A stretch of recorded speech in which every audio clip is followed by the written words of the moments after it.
नमस्कार दोस्तों, मैं विकास आप सभी के लिए एनटीपीसी का एक वीडियो लेके आया हूं जिसमें मैं आपको बताऊंगा कि एग्जाम डेट को लेकर के क्या अपडेट है। तो आइए हम लोग जानते हैं एनटीपीसी एग्जाम डेट यानी एग्जाम कब होने वाला है।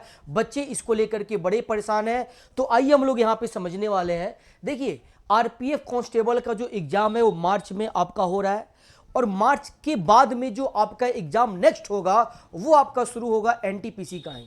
तो जो बच्चे एनटीपीसी की तैयारी कर रहे हैं वो तो बिल्कुल दिमाग में डाल लीजिए कि आपका पेपर आरपीएफ कांस्टेबल के पेपर के खत्म होने के जस्ट बाद रेलवे आप ही का एग्जाम कंफर्म करेगी, आप ही का एग्जाम लेगी। तो आइए हम लोग इसके बारे में जानते हैं कि रेलवे के द्वारा जो ये एनटीपीसी का एग्जाम है उस पर अपडेट क्या है, उसको पहले समझते हैं। देखिए, यहां पे मैं आपको बता दूं एनटीपीसी एग्जाम डेट अपडेट में यहां पे देखेंगे कि एप्लीकेशन स्टेटस, अभी तक रेलवे का एनटीपीसी का कोई एप्लीकेशन स्टेटस नहीं आया हुआ है। ये आपको आ जाएगा फरवरी के एंड तक, यानी इसी मंथ में एंड तक जो है आपको देखने को मिलेगा कि एनटीपीसी पे अपडेट आपको मिल गया। ठीक है, अब देखिए आपका ग्रेजुएट लेवल का जो एग्जाम है वह एग्जाम आपका अप्रैल 2025 में होगा। मतलब कि इसी अप्रैल में जो है, अप्रैल एंड में ये आपका पेपर होगा।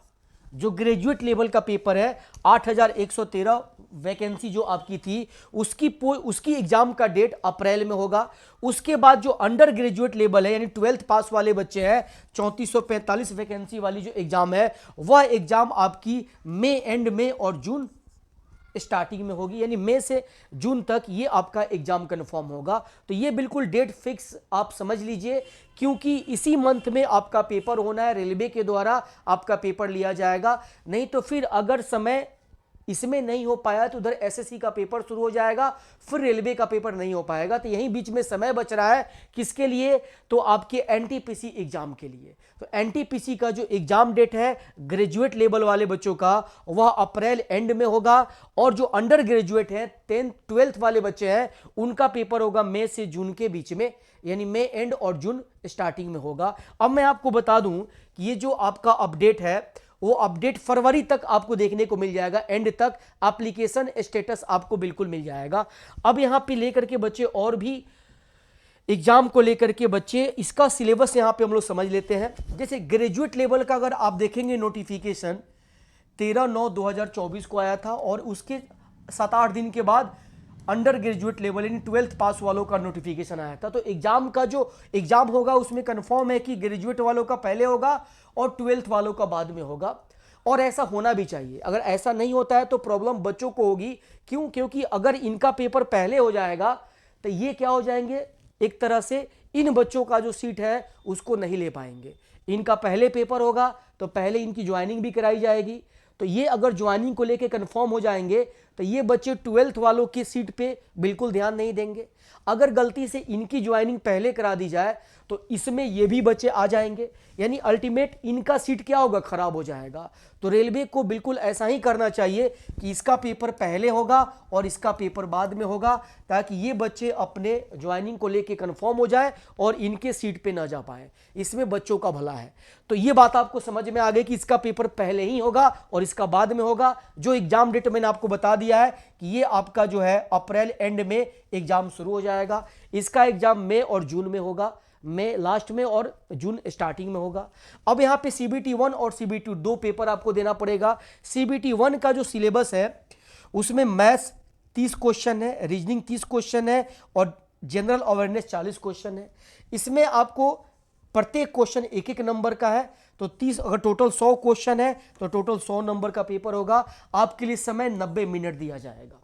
अगर हम बात करते हैं सीबीटी 2 की, तो सीबीटी 2 में सब्जेक्ट बिल्कुल सेम है, क्वेश्चन की संख्या अलग है। यहाँ पे 30 है तो यहाँ पे 35 हो गई, यहाँ पे 30 है तो यहाँ पे 35, यहाँ पे 40 है तो यहाँ पे 50, यानी क्वेश्चन आपके 20 बढ़ गए।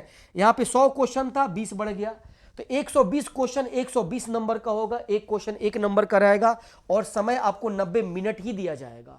यानी आपको इसमें अपनी तैयारी और जबरदस्त रखनी होगी, क्योंकि 90 मिनट का समय यहाँ पे भी है और यहाँ पे भी है। सीबीटी 1 में भी समय सेम रहेगा और सीबीटी 2 में भी समय सेम रहेगा।